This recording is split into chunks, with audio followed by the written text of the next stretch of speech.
வணக்கங்க. இன்றைக்கி வந்து ஃபீட்டுக்கான ஒரு சில எக்ஸசைஸ் உங்களுக்கு சொல்லி தரலான்ட்டு இருக்கேன். வாங்க வீடியோக்குள்ளே போகலாம். இப்போ காலில் வந்து அந்த டோஸ் இருக்குது இல்லைங்களா, கால் விரலை மட்டும் ஃபோல்டு பண்ணி வந்து front and back upwards and downwards அந்த மாதிரி பண்ணணும். இது வந்து டோஸுக்கு வந்து எக்ஸசைஸுங்க.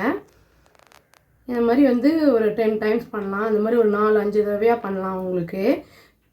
அடுத்த எக்ஸசைஸ் என்னன்னு பார்க்கலாம். இப்போ வந்து பெரு விரலை வந்து என்ன பண்ணணும்னா அதை மட்டும் தூக்கிக்கணும். அதாவது காலில் மீதி 4 விரலும் வந்து டச் ஆகணும் தரையில்.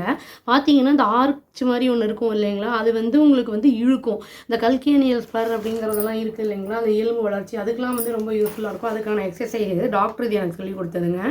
இதுவும் பண்ணும்போது ரொம்ப பெயின்ஃபுல்லாக இருக்கும். பட் போக போக சரியாயிடும் அது.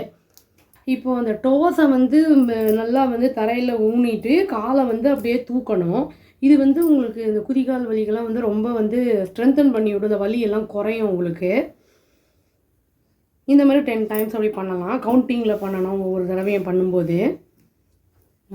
இப்போ அடுத்தது வந்து பாதத்தோட அடி பாகத்தில் வந்து நம்ம கையால் ப்ரெஷர் கொடுக்கும்போது என்ன ஆகும்னா, உங்களுக்கு சென்ட்ரல் நர்வஸ் சிஸ்டம்ஸ்லாம் வந்து மெயினில் நடுவில் இருக்குது. அது வந்து நல்லா ஆக்டிவேட் ஆகும்.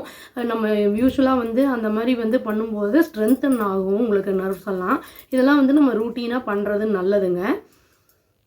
இப்போது அடுத்த எக்ஸசைஸ் லாஸ்ட்டுங்க. இப்போ ஃபுட்டை வந்து தூக்கி வெறும் அந்த ஃபுட்டை மட்டும் clockwise and anticlockwise வந்து நம்ம ரொட்டேட் பண்ணணும். அந்த மாதிரி பண்ணும்போது ஆங்கிள் அந்த இதெல்லாம் வந்து நல்லா ஸ்ட்ரென்தன் ஆகும். இந்த clockwise anticlockwise பண்ணும்போது நம்மளுக்கு வந்து ஆங்கிள் அந்த ஃபுட் வந்து நல்லா வந்து ஸ்ட்ரென்தன் ஆகும். இதெல்லாம் வந்து நம்மளுக்கு இந்த மாதிரி இருக்கும்போது பெயின் எல்லாம் இல்லாமல் இருக்கும்போது வாக்கிங்லாம் நம்ம போக வசதியாக இருக்கும். பிபி சுகர்லாம் இருக்கிறவங்களுக்குலாம் இந்த மாதிரி சப்போஸ் பெயின்லாம் இருந்ததுன்னா போக முடியாமல் இருக்கும். அதனால் வந்து இதெல்லாம் ட்ரை பண்ணி பார்த்துட்டு எப்படி இருக்குன்னு சொல்லுங்கள். Thank you. Please do like, share and subscribe our channel and click the bell icon and click the all option. Thank you.